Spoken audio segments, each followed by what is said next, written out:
Hello everyone, welcome back, especially my fellow Ghostbusters fans there.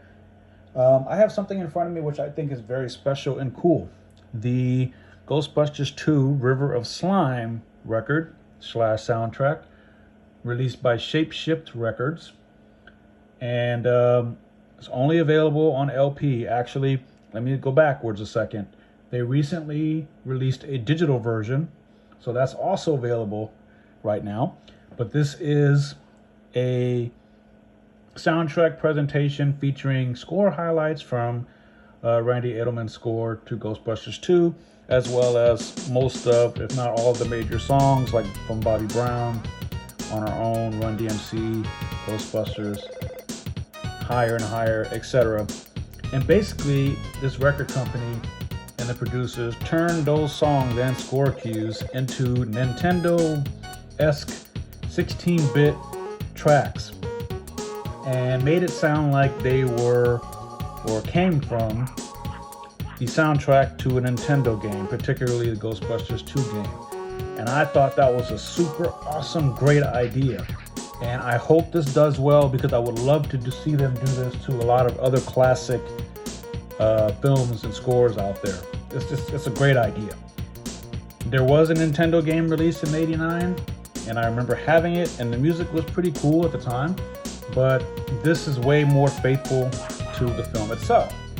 Now, you can find this on shapeshiftrecords.com. I think the actual record sold out, but there is a digital version which contains everything that I'm probably about to show you, and you can find that on their website. So now, if that's out of the way, I'm going to just open this up and show you what's inside really quickly. But before I do that, let's take a second and look at this gorgeous artwork of Lady Liberty in the Hudson River heading towards Manhattan. As you can see, there's the World Trade Center as it appeared back then. And gorgeous artwork.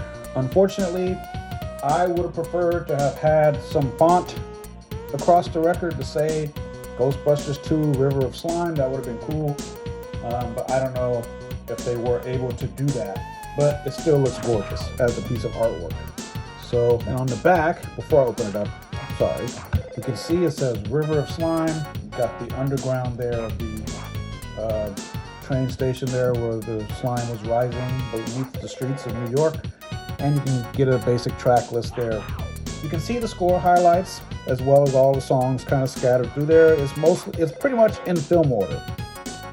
Baby Carriage and Heavy Traffic, Ghostbusters, the Ray Parker Jr. song is included, and on and on and on. Everything, all the tracks on this LP are 16-bit versions. That is, they sound like they came out of a Nintendo game, which is awesome. So, and you have some imagery there of a game that never happened. So, yeah, this is more of a what-if mock-up, and I can't wait to kind of just rip this thing open. So, let me just get to it. I'm going to take my little box cutter here and hopefully not damage the sleeve in the process, because apparently, yeah, there we go. Be careful.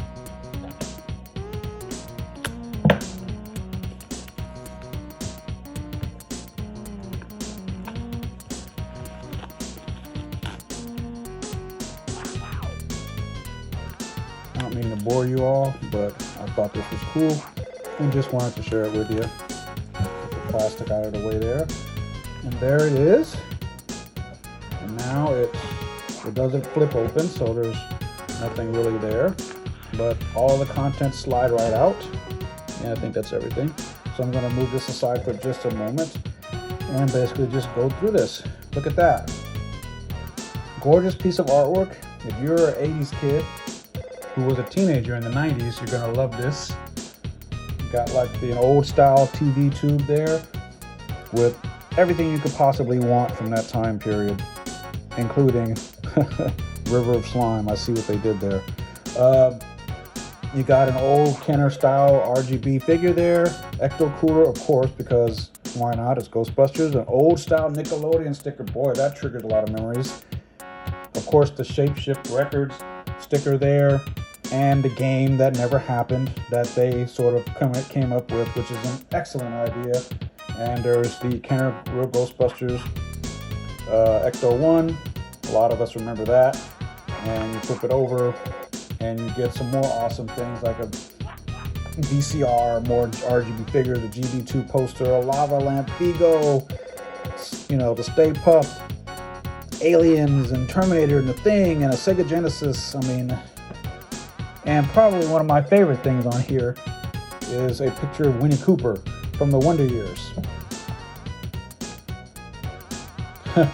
Man, wow. And I also noticed there's like a cartridge with the River of Slime game, if it actually existed. Unfortunately, it doesn't. But this is actually a poster, and it opens up like that. And I think that is just too cool. Now, the digital version that they released just last week actually does come with all of these images and stuff as digital downloads, so you can also expect that there.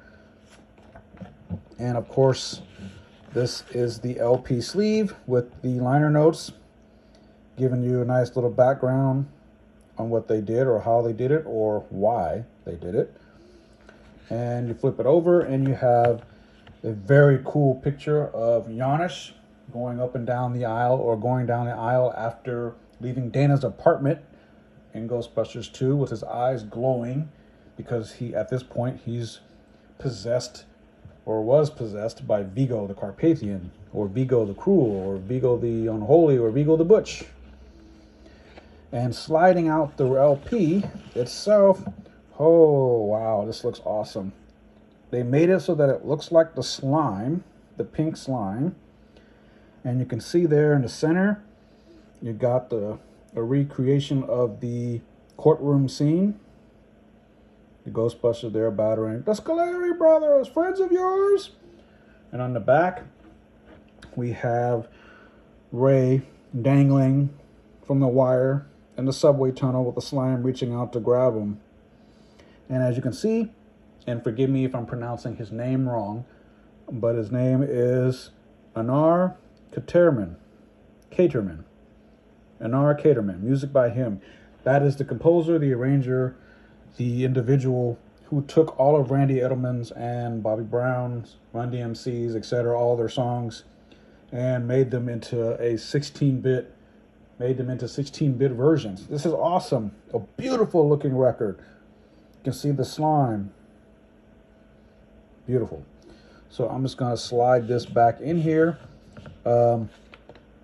I will not play the LP, to be perfectly honest. I bought it because it's an art piece, and also because I bought it before they announced the digital version, so I had the intent on connecting it to a LP and then just converting my own files to digital.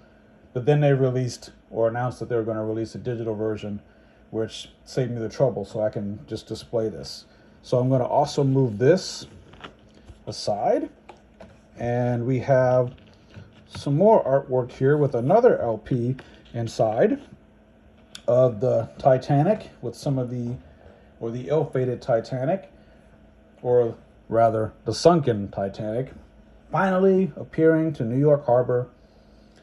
And well, better late than never. And on the back, a previously or rather unseen scene from the movie of this river of slime oozing down the tunnels beneath the streets of New York. It's a great image. Awesome. Looks gorgeous. It almost looks like it came from the film. It looks so good.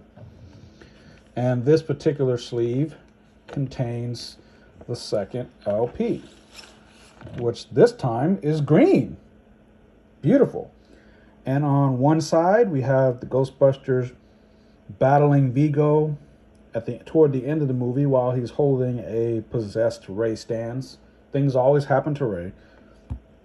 And on the front, a really cool image of the River of Slime with the Ecto 1A driving down the street. This is awesome. And guys, I would definitely recommend this. you can put this, or actually I'm going to put this back inside, and you can find this on River of Slime, not River of Slime, but you can find this record on Shapeshift Records. I think it's shapeshiftrecords.com, and you can probably download the digital at this point because the LP is out of stock, or they may have limited stock. I'm not sure, but check it out. If you have any questions or comments, please drop me a line below. But I would highly recommend you guys check this out, especially if you're a fan of Ghostbusters, Ghostbusters 2, and, well, a lover of soundtracks and film scores like I am. Okay, guys, that's all for now, and I'll talk to you later. Bye-bye.